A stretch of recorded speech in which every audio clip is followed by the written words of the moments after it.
Sejam bem-vindos. A gente está começando o nosso ao vivo aqui. É o momento em que a gente abre nosso espaço do Instagram para que você possa participar conosco. Mas, lógico que é bem melhor ter você conosco aqui presencialmente, aqui na Reserva do Paiva, na Alameda dos Coqueiros, quilômetro 5.9. Se puder estar com a gente aqui, vai ser uma bênção. Hoje, nós estamos começando, igreja, uma série nova de mensagens em que esse ano eu resolvi fazer um pouco diferente, né, na nossa linha de pregações, considerando que a gente voltou para o Antigo Testamento e a gente encerrou o ano com o Antigo Testamento. Então eu não estou mais tão conectado com aquilo que a gente está lendo na leitura bíblica anual, para que a gente possa dar uma ênfase maior no Novo Testamento, né?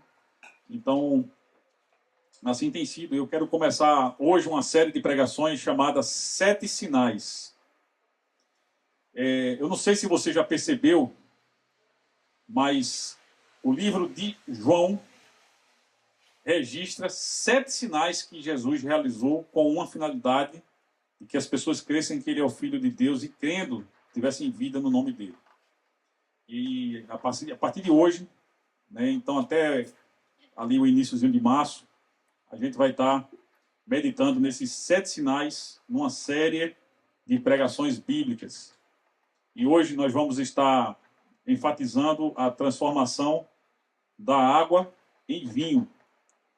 Vamos pregar, foi a mensagem que eu preguei lá na Emanuel pela manhã, mas não vai ser igual, porque a nossa ênfase hoje vai ser diferente. E eu convido a igreja a abrir suas Bíblias no Evangelho de Jesus Cristo, segundo João, capítulo 2. Vamos ler do verso 1 até o verso 11. Evangelho de João, capítulo 2, do verso 1 até o verso 11. E o texto diz assim: 3 dias depois, houve um casamento em Caná da Galileia, e a mãe de Jesus estava ali. Agora sim, o versículo 2, todos juntos. Jesus também foi convidado com os seus discípulos para o casamento. Tendo acabado o vinho, a mãe de Jesus lhe disse: eles não têm mais vinho. Mas Jesus respondeu, na minha versão, que é a Nova Almeida Atualizada, diz: por que a senhora está me dizendo isto? Ainda não é chegada a minha hora. Então ela falou aos serventes, todos juntos, aquilo que ela falou: façam tudo o que ele disser. Estavam ali 6 potes de pedra que os judeus usavam para as purificações. Em cada um cabiam cerca de 100 litros. Jesus disse: encham de água esses potes, e os encheram totalmente. Então lhes disse: agora tirem um pouco e levem ao responsável pela festa. Eles o fizeram. Quando o responsável pela festa provou a água transformada em vinho, ele não sabia de onde tinha vindo, por mais que os serventes que haviam tirado a água soubessem. Chamou o noivo e disse: todos costumam servir primeiro o bom vinho, e quando já beberam muito, servem o inferior. Você, porém, guardou o melhor vinho até agora. Assim, em Caná da Galileia, Jesus deu início aos seus sinais. Todos juntos? Ele manifestou a sua glória, e os seus discípulos creram nele. Depois disso, foi a Cafarnaum com a sua mãe, seus irmãos e seus discípulos, e ficaram ali não muitos dias. Obrigado, Marcelão. Acho que eu ia lendo um texto errado. Vamos orar, agradecendo a Deus. Obrigado, meu Pai, pela tua palavra. Ela é viva, eficaz, a porção generosa da tua sabedoria, para a nossa instrução, para que nós possamos viver de uma forma que te agrade. Muito obrigado, e agora que teu Santo Espírito ministre aos nossos corações. Em nome de Cristo Jesus. Amém. A ênfase que eu quero dar na mensagem de hoje, meus irmãos, é Jesus atendendo às nossas necessidades. Eu chamei essa mensagem de Jesus nossa satisfação. E esse texto que nós lemos registra o primeiro dos 7 sinais. Foram muitos, mas João disse: não dava nem para escrever um livro se fosse contar tudo, mas eu registrei esses 7. para que as pessoas cresçam que ele é realmente o Filho de Deus. E crendo nele, nós possamos ter vida em seu nome. E o texto começa falando de escassez. Qual é o contexto? Uma festa de casamento. Uma festa de casamento, eu já falei isso aqui anteriormente para vocês, no contexto judaico, era uma celebração comunitária. Então não era um negócio somente para a família ou para os amigos, ela tinha uma dimensão mais ampla. Toda a comunidade se alegrava com a simbologia da aliança entre um homem e uma mulher, construindo uma nova família.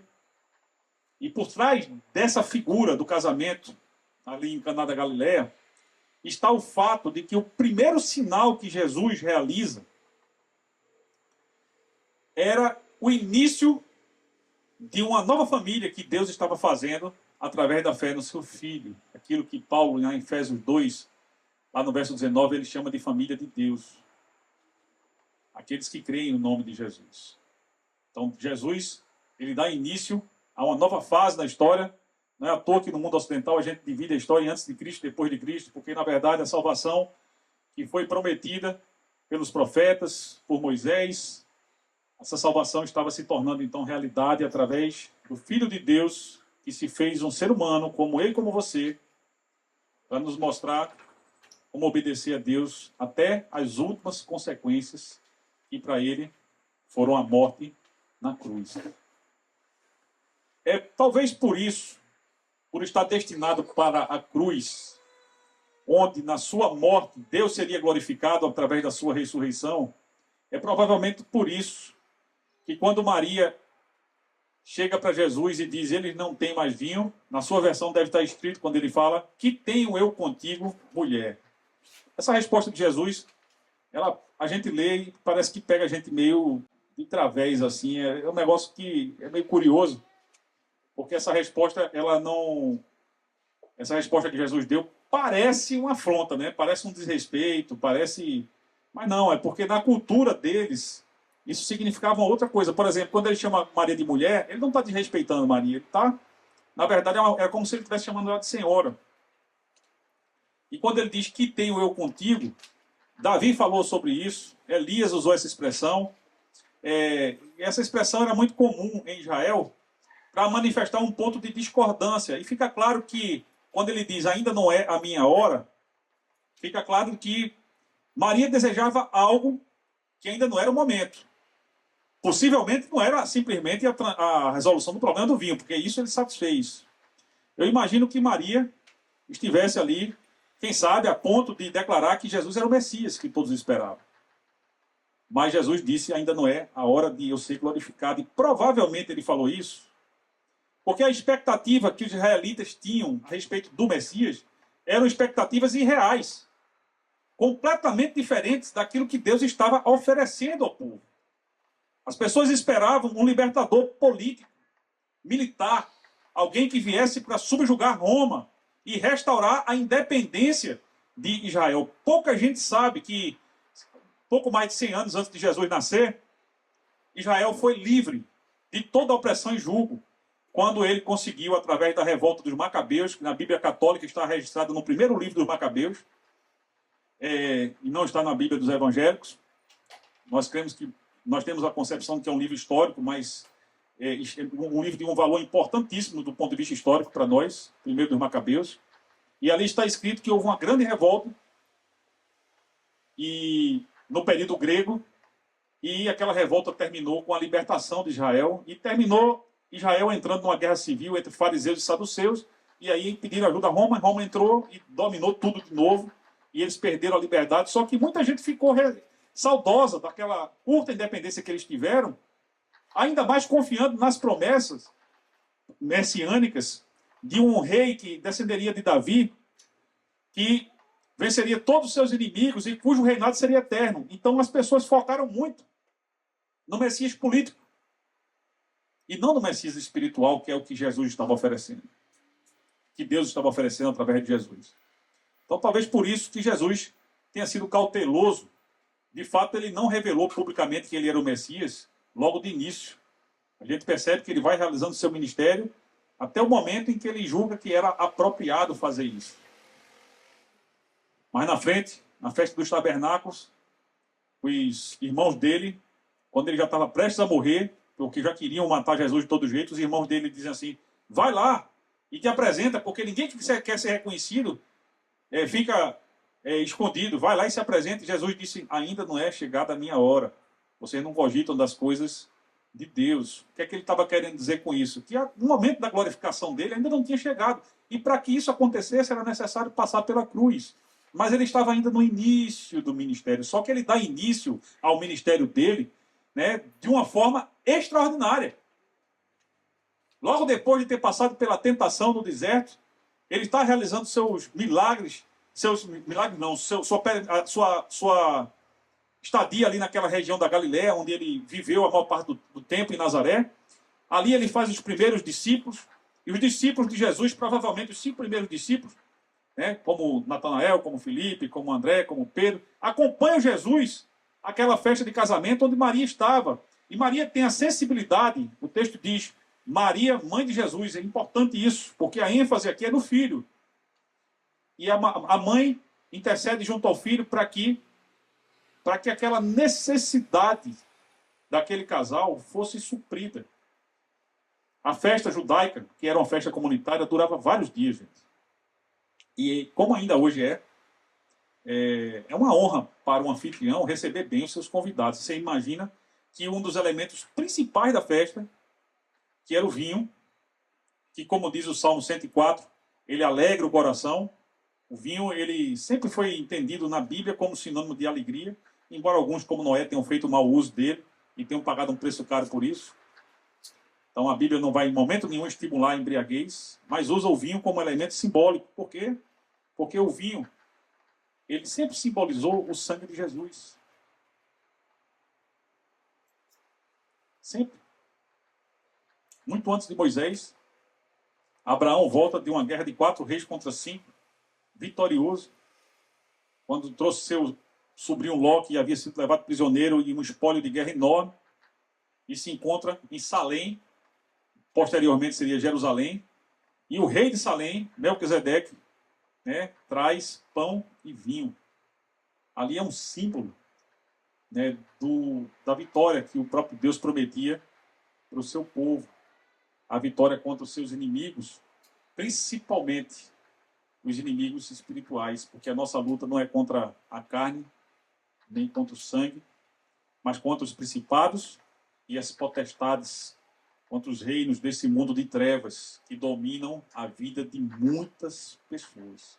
Que Deus vem para oferecer é a alegria da salvação, que pressupõe não apenas vitória sobre os inimigos, inclusive a morte, mas também uma vida abundante, uma vida com Deus, uma vida repleta da alegria que vem de Deus. E essa alegria de viver com Deus, aquilo que Jesus chama de novidade de vida, estava ali simbolizada no elemento que terminou faltando para a vergonha, para a desonra daqueles anfitriões.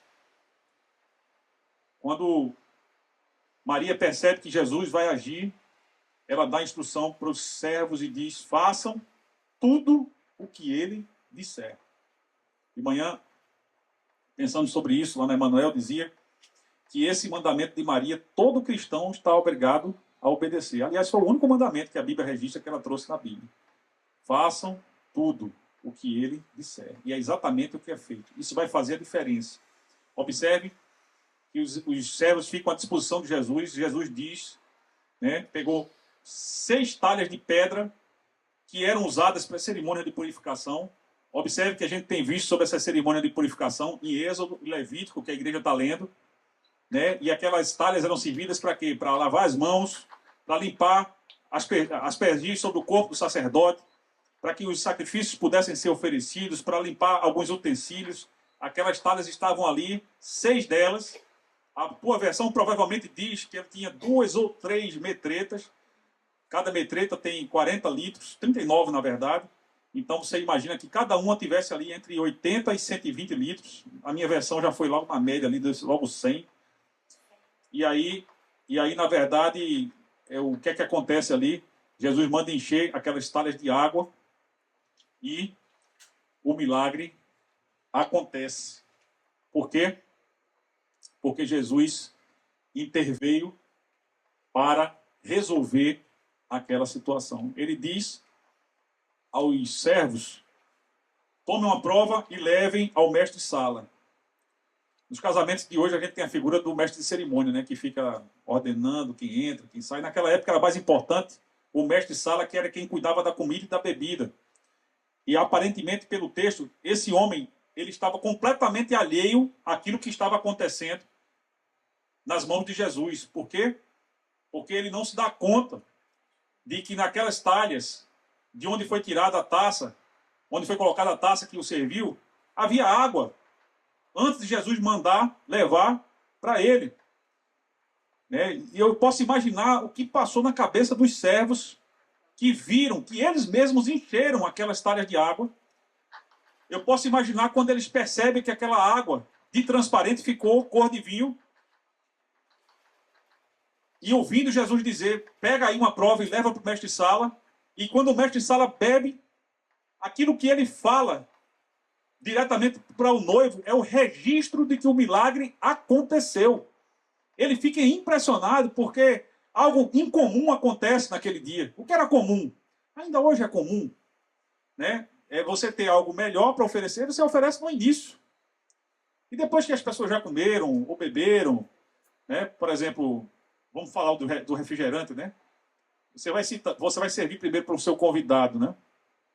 Uma Coca-Cola, um Guaraná, ou vai servir o refrigerante Indaiá? Não tenho nada contra Indaiá, mas assim, o refrigerante Indaiá, Dolly, né? Eu tô correndo risco, né? Já que eu estou falando em público aqui, né? De ter sido processado, né? Mas são valores diferentes, né? Então, eu, pelo menos lá em casa, eu ia servir logo Coca-Cola, minha preferência. Desculpa Dolly, né? Desculpa outros refrigerantes aí. Mas primeiro a gente serve melhor. E aí o mestre-sala, ele se espanta com o fato de que, naquele caso, aconteceu o inverso, na opinião dele, né? O noivo havia guardado o melhor vinho para o final. E quando ele diz isso, certamente que as pessoas que viram acontecer, né, a intervenção de Jesus, perceberam que o milagre havia acontecido. E eu queria pensar um pouco mais sobre esse milagre. Hoje, eu recebi de um irmão da igreja, pensei que eu tinha trazido aqui, a fórmula do vinho, comparada com a fórmula da água. Rapaz, não trouxe. Mas é uma coisa assombrosa a diferença da composição do H2O para a fórmula do vinho. Ele é químico, né? Ele escreveu para mim na hora a fórmula. Tem tanto C, tem tanto H, tem tanto O, que eu não posso nem contar para vocês. É a transformação da substância de algo, gente. Isso não se pode fazer, humanamente falando. É impossível. Só Deus, só Jesus poderia fazer aquilo ali. E não é de se espantar, porque Jesus, conforme o relato de João, citando Gênesis, ele diz que no princípio era o verbo, ele está falando de Jesus. No grego é o logos, que é uma coisa muito mais abrangente do que verbo. Verbo é uma palavra que no português designa ação. Logos é uma palavra no grego que significa o princípio criativo sobre todas as coisas. E João pega esse gancho da filosofia grega para dizer que no princípio era o logos, se referindo a Jesus. O verbo estava com Deus, o verbo era Deus, ele estava com Deus na criação. Tudo que foi feito por meio dele. Sem ele, nada do que foi feito veio a existir. Se ele criou tudo que existe pela sua palavra, a transformação da água em vinho era uma coisa muito pequena em relação à criação do mundo, gente. Mas era algo grandioso demais para aquele casal que precisava de uma intervenção de Deus diante de uma necessidade que eles tinham. E aqui eu queria que você pensasse nas suas próprias necessidades, porque é justamente isso que o vinho simboliza no seu caso. O que é que tipo de coisas que hoje lhe fazem falta poderiam lhe restituir ou lhe trazer a alegria que você tanto deseja? É isso que o vinho simboliza nessa passagem. A passagem vai dizer que Jesus, na multiplicação do vinho, ele encheu, portanto, 6 talhas de vinho. Fazendo as contas, 6 vezes 4, 24. A gente teve ali, no mínimo, 240 litros de vinho, no máximo 320. Entre 240 e 320 litros de vinho. Era vinho para que a festa durasse, como era comum, uma semana, com a comunidade se refastelando e saboreando aquilo que o mestre Sala disse que era o melhor vinho. Percebe o que Jesus fez? Você consegue perceber como ele transformou a expectativa da vergonha, da humilhação, como ele transforma isso em honra, em alegria. Percebe como ele transforma a escassez, aquilo que lhe faz falta, em abundância. Percebe como ele faz isso? Através da sua palavra. Olha o que Maria disse em João capítulo 2, verso 3. Façam tudo o que ele disser. E muitas pessoas não estão experimentando certas coisas na vida porque estão fazendo as coisas ao seu modo, do seu jeito. Quando, na verdade, o que nós devemos fazer para experimentar a abundância de Deus, a transformação da realidade das nossas vidas, das nossas famílias, é dar ouvidos à voz de Jesus. Mas na frente ele vai dizer, vocês me chamam de Senhor, e vocês têm razão. Mas se vocês me chamam de Senhor, por que vocês não fazem o que eu faço? E já que eu estou falando de satisfação das nossas necessidades, meus irmãos, percebam que a necessidade mais elementar que todo ser humano tem, ainda que não saiba, é a necessidade de Deus. Amém? É um vazio existencial enorme, que apenas Deus é capaz de preencher. E a boa notícia é que Jesus veio para que fosse preenchido, para que as pessoas fossem satisfeitas. As pessoas esperavam um libertador político. Jesus veio fazer um papel que é muito mais nobre, muito mais difícil. Libertar as pessoas da escravidão do pecado, restabelecer a comunhão entre as pessoas e Deus, oferecer para as pessoas a segurança de vida eterna. Nós perdemos isso no pecado original, quando fomos privados do Éden, onde ficava no centro do jardim a árvore da vida, e Jesus veio para nos oferecer acesso de novo à árvore da vida. Jesus veio para nos oferecer a possibilidade de nossos nomes estarem escritos no livro da vida. E todos aqueles que vivem um dia experimentarão a morte, mas nem todos experimentarão a vida eterna com o nosso Deus. Por quê? Porque não tem enxergado que Jesus é o Filho de Deus. A luz que ilumina todo ser humano. João disse que ele veio para os que eram seus, mas os seus não receberam. Isso é verdade, tanto é que crucificaram Jesus. Por quê? Porque não entenderam que Jesus não era um Messias político. Ficaram frustrados. Porque não entenderam que toda a ritualidade da religião judaica era simbólica e apontava para o ministério de Jesus. Que o sangue aspergido sobre o altar durante os sacrifícios era um elemento simbólico do sangue de Jesus sendo vertido na cruz.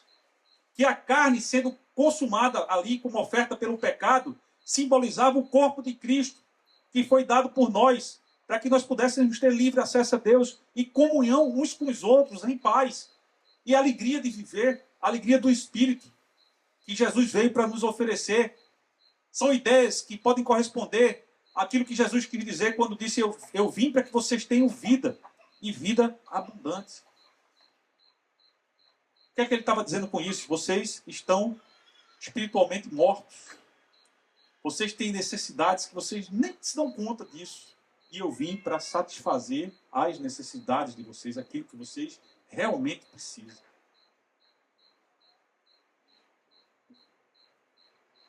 façam tudo o que ele disser. E quando foi feito, o milagre aconteceu. E Jesus veio e supriu aquela festa do elemento mais importante. Assim mesmo ele pode fazer nas nossas vidas. Amém? Aquilo que está faltando na sua família, Jesus pode suprir. Aquilo que está faltando na sua vida, como ser humano, Deus pode suprir, Jesus pode suprir. Basta dar ouvidos à palavra dele. Basta compreender o valor, meus irmãos, que é a revelação de Deus. No início do culto eu perguntava, já pensou se Deus não tivesse se revelado através da palavra? A gente estaria perdido, andando em círculos. Mas ele me deu, e a vocês, isso aqui, é para que a gente tenha uma alta consideração por esse texto. Porque esse texto é a diferença entre vida e morte, entre trevas e luz, entre dor e alegria. E não significa dizer que, ao me apropriar das verdades que contém esse livro, eu não sentirei dores. Mas eu saberei me alegrar no Senhor, mesmo nas dores. É isso que o salmista quis dizer no Salmo 37:4, quando ele diz: agrada-te do Senhor e ele atenderá o desejo do teu coração. Qual é o desejo do seu coração, meu irmão? Qual é o desejo do seu coração, minha irmã? É ter uma gestação bem-sucedida. Agrade-se do Senhor, aquilo que nossos irmãos fizeram. Quando entregaram o corpo de Benjamim à terra, confiando na providência de Deus e sabendo que a vontade de Deus é boa, perfeita e agradável, mesmo contra as nossas vontades, porque seguir os passos de Jesus pressupõe 3 coisas: negar-se a si mesmo, tomar a sua cruz e seguir a Jesus. Para isso, a gente precisa abrir mão das nossas vontades e fazer ao modo dele. Se eu fosse aquele noivo, eu fico imaginando como é que eu teria resolvido essa situação. Quando eu visse que o vinho estava acabando, primeiro que se eu fosse aquele noivo não ia ter vinho. Né? O casamento da gente, né? Não teve vinho, foi, amor? A gente brindou com alguma coisa fake ali, né? Uma fake news ali, não foi? Mas isso por opção nossa. Né? Porém, se eu fosse o noivo, eu acho que eu teria deixado a festa, ido no supermercado, passar o cartão lá para pagar depois. Eu não sei como é que eu tinha resolvido. Mas bastava ouvir aquilo que Jesus tinha a dizer sobre o assunto. E do modo como ele supriu a necessidade daquele casal, transformando a substância de um elemento em outro, assim ele pode fazer com todas as nossas reais necessidades. Não estou falando daquilo que a gente imagina que precisa não, tá?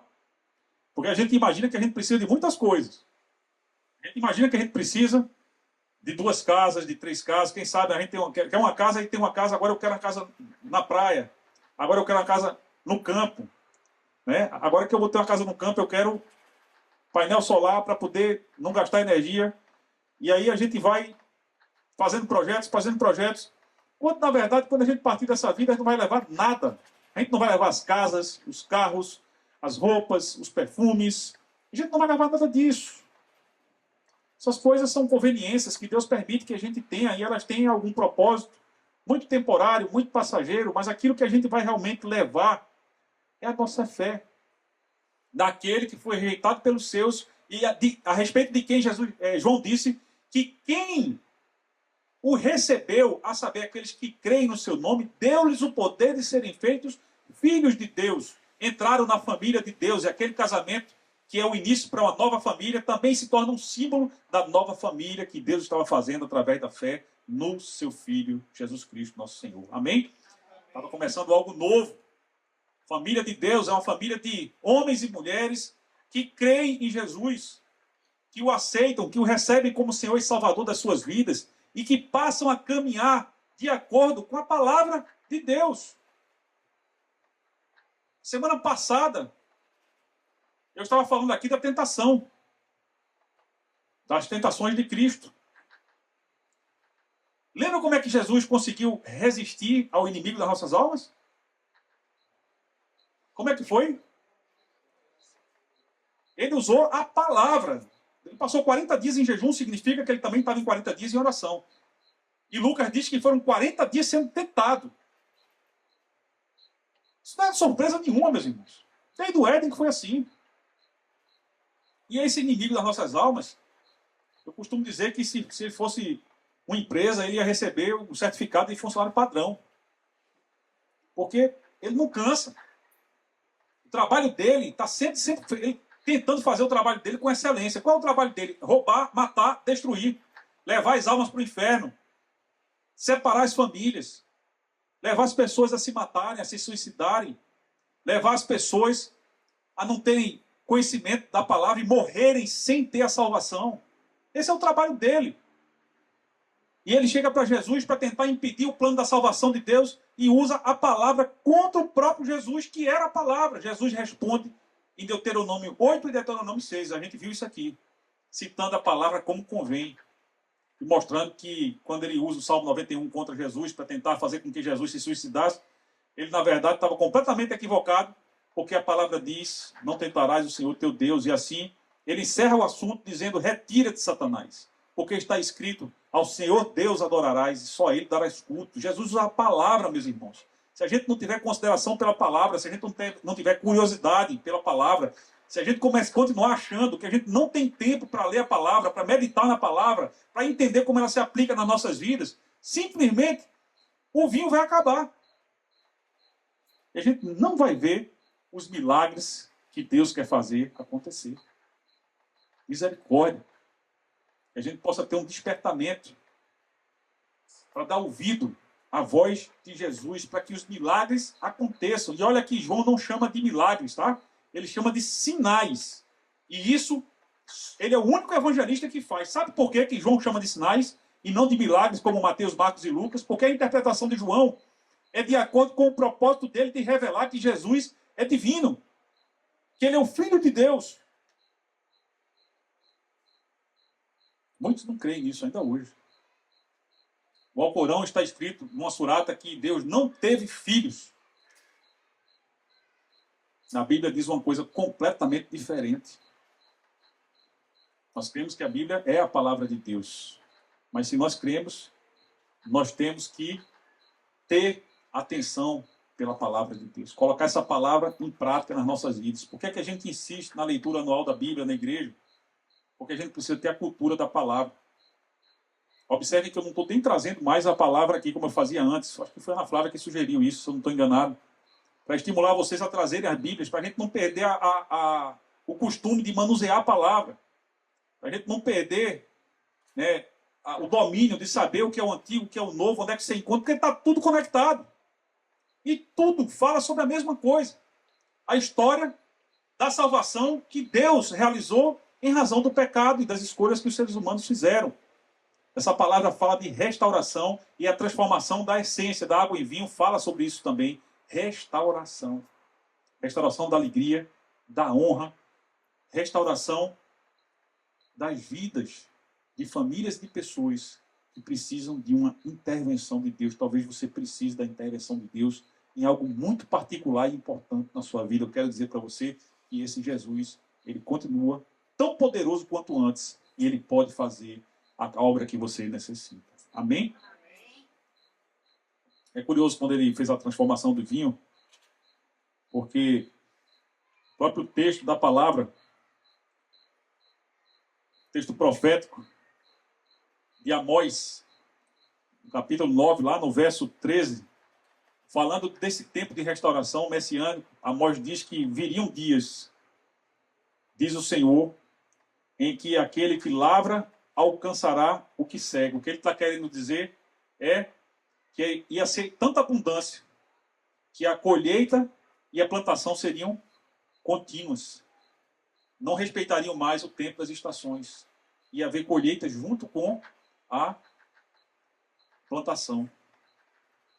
Ele diz, o que pisa as uvas iria alcançar o que lança a semente. É a mesma figura.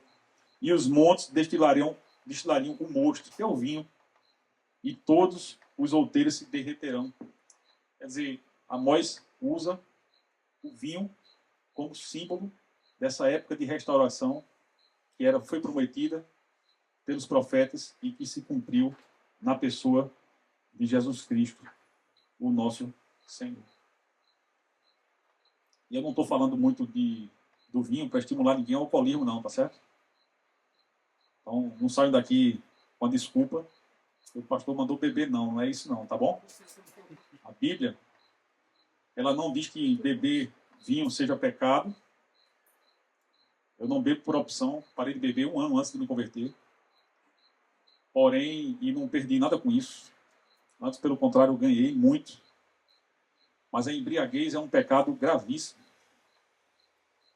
O primeiro ébrio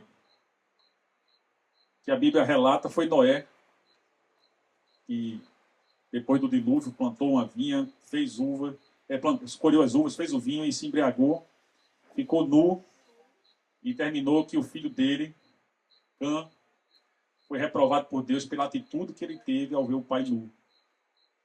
Então, veja como esse episódio é simbólico de como o álcool traz destruição e dor para as famílias.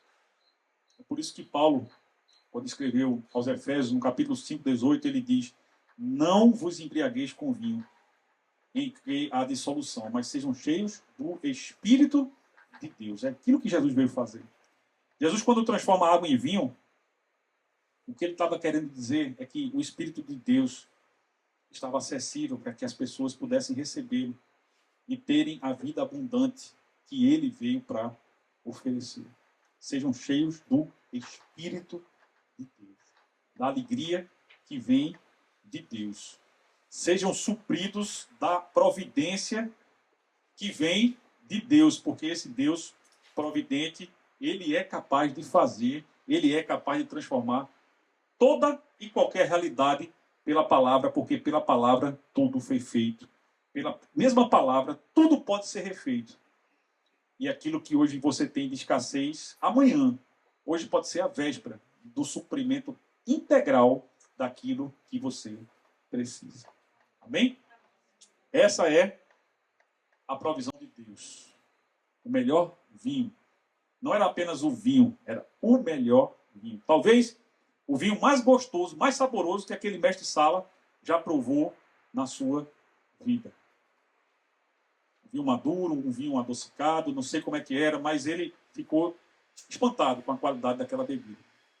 Aquilo simboliza, meus irmãos, que aquilo que Deus tem guardado para a gente é sempre o melhor. Amém? Que Deus tem guardado para aqueles que o amam, nem olhos viram, nem ouvidos ouviram, nem de forma alguma chegou ao conhecimento dos seres humanos.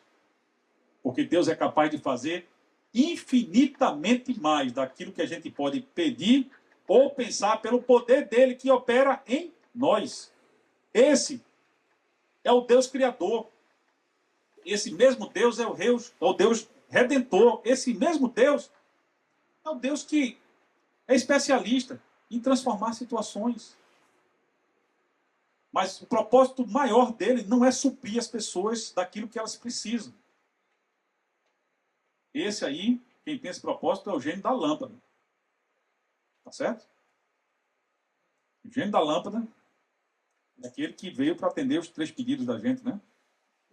Deus não. Ele veio para transformar nossas mentes. Ele veio para abrir nossas cabeças. Para nos mostrar quão sério é o tema do pecado. Para nos mostrar como é real a proposta, como é verdadeira a proposta de vida com Deus que ele veio para nos oferecer. Para nos mostrar quem nós somos. Quais são os nossos erros. Ninguém costuma falar sobre isso, mas possivelmente aconteceu um erro de planejamento naquela festa que era imputado a alguém. Talvez o noivo, talvez o pai do noivo, eu não sei. Mas Deus veio, meus irmãos, para nos levar à reflexão de quais têm sido as nossas decisões, as nossas atitudes, inclusive em relação à própria palavra. Para que essa palavra possa entrar nas nossas vidas e fazer a diferença nas nossas mentes, mudar a forma como nós pensamos, como nós olhamos, até mesmo para o vinho. se é o seu caso. Porque ali era meramente um elemento simbólico. Jesus não tinha nenhum propósito de embriagar aquela multidão. O que ele queria dizer era que ele era o Filho de Deus. E João diz, através desse sinal, desse primeiro do sinal, o nome de Jesus foi glorificado. Vamos voltar ao Evangelho de João, capítulo 1. Abra sua Bíblia aí, João, capítulo 1, e veja o que é que ele diz no verso 14.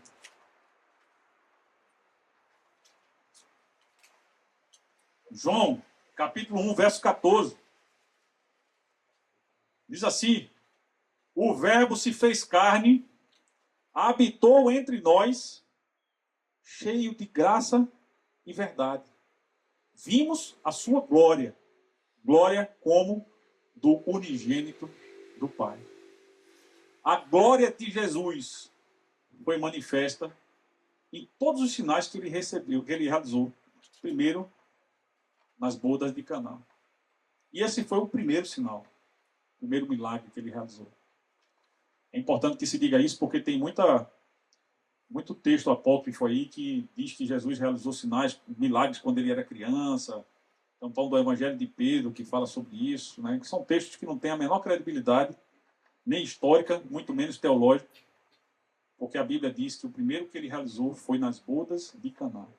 E a questão agora, meus irmãos, é saber que esse Jesus, ele não mudou.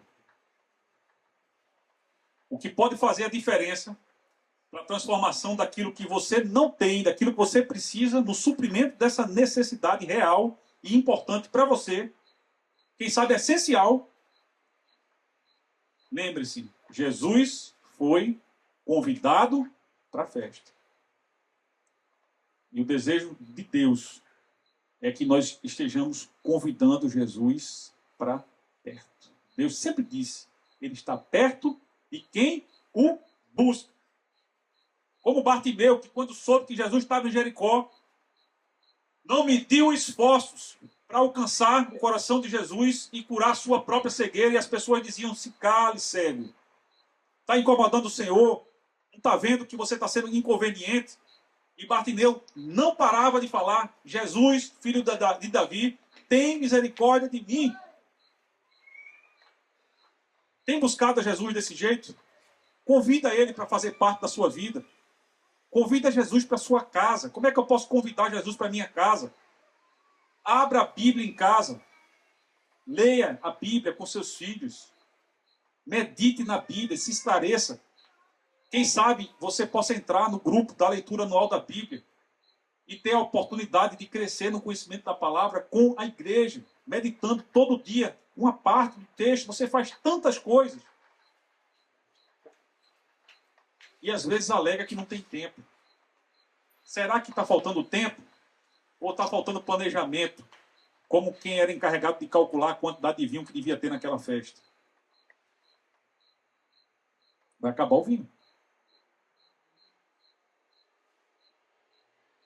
E se Jesus usou aquela circunstância para manifestar a sua glória, ele também nos ensinou que nós devemos ser prudentes. Prudência é uma virtude dos santos. A previdência, cálculo, a busca da direção do Espírito, para que não venha a escassez. E quando vier a escassez, nós podemos ainda continuar confiando em Deus, porque esse Jesus é capaz de suprir as nossas reais necessidades. Não aquilo que a gente acha que precisa, mas aquilo que Deus está pronto para nos oferecer. E essa é a aplicação da mensagem de hoje. Esse Jesus continua o mesmo. Desejoso de ser convidado para a sua festa, para a sua vida, para a sua família.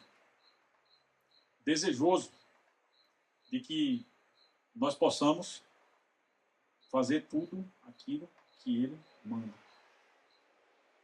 E assim, também desejoso de fazer verdadeiras transformações.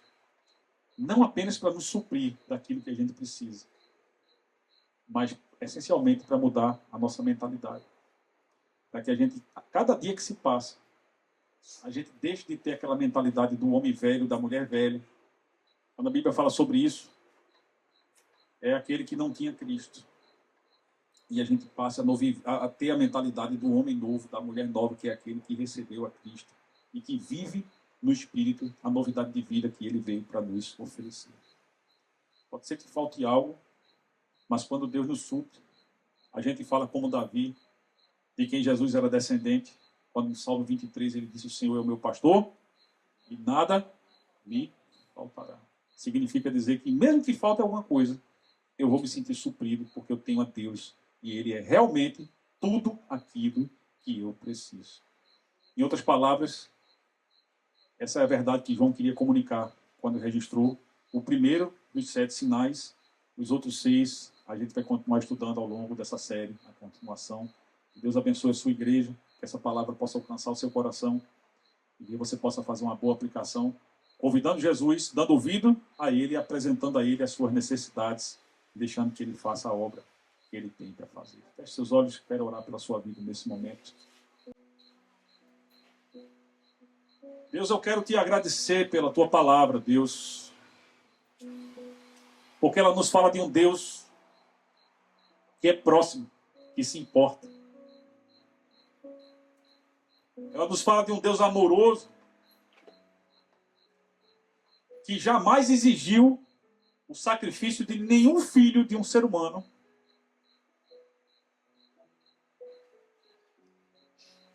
como preço para que o ser humano possa ser reconciliado com ele. Mas ele mesmo deu o seu filho para morrer por nós.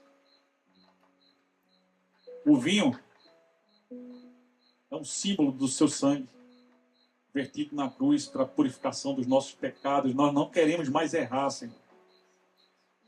Sabemos que vamos errar, mas não queremos mais errar. Queremos viver no Espírito, queremos viver de acordo com a Tua palavra e a novidade de vida que o nosso Senhor veio para nos oferecer. Queremos ter, Senhor, os nossos olhos iluminados pela luz que ilumina todo homem e queremos nós mesmos ser luz nesse mundo de trevas. Para que pessoas que ainda não conhecem Jesus, oramos por algumas delas hoje, possam a conhecer o Senhor de uma forma como o Senhor gostaria que ele fosse conhecido.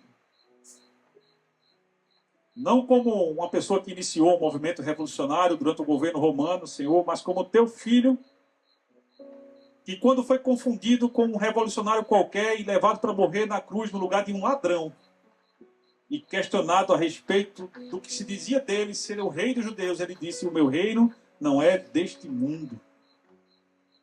E antes mesmo que o ministério de Jesus começasse, João Batista pregava arrependimento de pecados, dizendo: é chegado o reino de Deus. Que o teu reino, Senhor, esse reino eterno, possa ser realidade nas nossas vidas.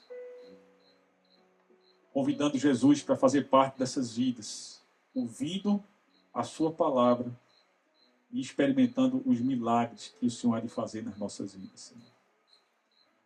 Deus, o Senhor tem suprido nossas necessidades. O Senhor é o nosso Jeová Jireh, o Deus da provisão. De forma que quando a gente pede alguma coisa, às vezes eu mesmo me sinto envergonhado de pedir certas coisas, porque o Senhor tem nos dado tanto, Deus. Tanto. Mas até mesmo, Senhor, a provisão. Quando nós reconhecemos que é uma bênção que vem do Senhor, é algo que nos estimula, Senhor, a falar do teu amor para que outras pessoas também sejam esclarecidas a respeito do significado que está por trás do sinal que Jesus realizou nas bodas de Caná, Senhor. O Senhor deseja suprir não a nossa sede de vinho, mas a nossa sede de Deus. Existem muitos, Deus, como aquela mulher samaritana, que estão buscando essa sede na água. Existem muitos, Senhor, como Noé, que buscou saciar essa sede no próprio vinho. Mas, Deus, nós só podemos realmente ser saciados em Ti quando vivemos em comunhão com o Teu Filho, guiando as nossas vidas, Senhor. De fato, que isso seja verdade. Que Jesus seja o guia das nossas vidas. Que a sua palavra seja a sua bússola. E que o Espírito seja como o sol que ilumina os nossos caminhos, para que nós possamos ter compreensão e como todas essas verdades se aplicam e como isso é possível para a transformação das nossas mentes que o Senhor deseja. Queremos viver para a tua glória, Pai. Essa é a nossa oração, agradecendo pela ministração da tua palavra. No nome do teu Filho, Jesus Cristo, nosso Senhor, é que oramos. Amém. Deus abençoe a sua igreja. Você que participa.